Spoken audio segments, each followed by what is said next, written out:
자랑스러운 총괄선대위원장님을 함께 모신 자리에서 이런 발언을 하게 돼서 영광입니다. 누구보다 무엇보다 가슴 뿌듯한 시간입니다. 윤석열 후보와 캠프가 어느 순간부터 더 이상 공정과 상식이라는 말을 입에 올리지 않고 있습니다. 공직자로서의 자격이 없다고 밝혀진 후보 본인의 각종 직권남용, 어느 것 하나 진실이라고 보기 어려운 부인의 학력과 경력 사칭, 무력과 이득에 대한 욕심으로 점철된 장모의 숱한 불법행위 등 세칭 본부장 비리를 기억하는 국민들께 면목이 없을 것입니다. 본인이 수사한 학력 사칭 사건과 부인의 그것이 판박이처럼 일치해도 별 문제가 아니라는 후보의 태도, 수원여대 시간강사 공채와 관련한 허위 발언 등 도무지 어느 부분에서도 공정과 상식을 찾을 수 없기에 국민을 현혹하려는 시도를 지금이라도 멈춘 것이라면 다행스러운 일입니다. 하지만 여전히 본부장 비리는 마르지 않는 샘과 같이 이어지고 있습니다.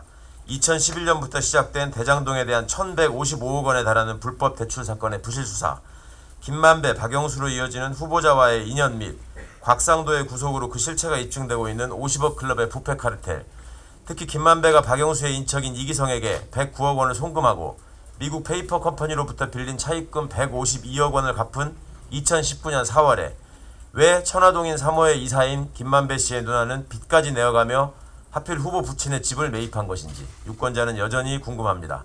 홍준표 의원의 지적처럼 로또 당첨만큼 어려운 우연의 일치가 왜 유독 윤 후보에게만 이어지고 있는지 궁금합니다. 김만배와 후보의 관계를 알 수 있는 정황이 계속 드러나는 가운데 여전히 관계를 부인하며 얼렁뚱땅 넘어가려는 후보의 태도는 정말로 국민 보시기에 어이가 없는 일입니다. 검찰이 윤석열을 죽인 카드를 언급한 내용이 담긴 녹취록 복사를 왜 그토록 막았는지, 과연 엄정한 수사가 이루어지고 있는지 걱정하는 국민의 목소리를 외면하지 않겠습니다. 도이치모터스 주가 조작 소환 조사에 응하지 않고 있는 김건희 씨에게 묻습니다. 주가 조작에 가담했는지의 여부는 언제 매도했고 왜 그 시기에 매도를 결정했는지, 실현 수익은 얼마인지 밝히면 해소되는 간단한 문제입니다.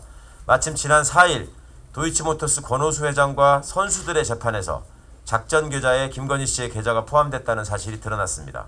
스스로 타사 출고 문구 삭제와 선택적인 거래기간 공개를 통해 증폭시킨 의혹에 더 이상 침묵할 수 없다는 점을 명심해야 합니다. 교육부가 국민대 감사로 공식 확인한 허위 학력과 경력도 그저 돋보이고 싶었다는 말 한마디로 모두 해명했다고 생각하는지 다시 묻습니다.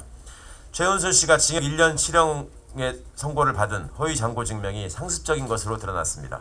지인과의 통화에서 사채업자를 끼고 허위 잔고 증명을 만들어낸 정황까지 포착된 것입니다. 최 씨는 지인과의 대화에서 처음 100억짜리는 내가 해줬다면서 100억짜리 하루 은행에 있는 걸 증명했기 때문에 사채업자에게 몇 천만 원까지 줬다고 자신의 이름으로 밝혔습니다. 다양한 수법을 이용해 이익을 취하는 것에 익숙해 보입니다. 새로운 사실이 드러난 만큼 검찰의 추가 수사가 필요합니다. 윤석열 후보는 언제까지 장모에 대한 의혹에 입을 다물 것입니까? 본인의 가족에 대해서도 책임지기를 거부하는 후보가 도대체 나라를 어떻게 이끌겠다는 것입니까? 윤석열 씨의 종합부동산세 및 보유세 완화 등의 공약, 국민이 아닌 처가를 위한 맞춤형 정책이 아닌지 묻습니다. 전국에 19만 평 미니 신도시 규모의 부동산을 보유하고 있다는 의혹을 받는 처가의 이익을 위해 무책임한 부동산 정책을 펼치는 것은 아닌지 궁금합니다. 차명 보유 부동산 중에는 현재 부동산 실명법 위반으로 장모께서 재판받고 있는 도촌동 토지와 함께 투기 의혹을 받고 있는 양평군 강상면의 토지가 포함되어 있습니다. 윤석열 후보는 전문성도 없이 무책임한 공약을 내세우면서 정작 자기 가족의 의혹에 대해서는 연일 잘 모른다며 국민의 질문을 회피하고만 있습니다. 미국 사회의 분열을 극대화시키고 민주주의의 입지를 흔들어 놓은 트럼프 전 대통령의 자산 허위 신고, 부정대출, 탈세 등이 떠오릅니다. 언제까지 무모하고 무책임한 트럼프 따라하기를 계속할 것인지 묻습니다. 외마디 정치, 혐오의 정치, 배제의 정치가 윤 후보가 그리는 대한민국 미래의 모습인 것인지 묻습니다. 감사합니다.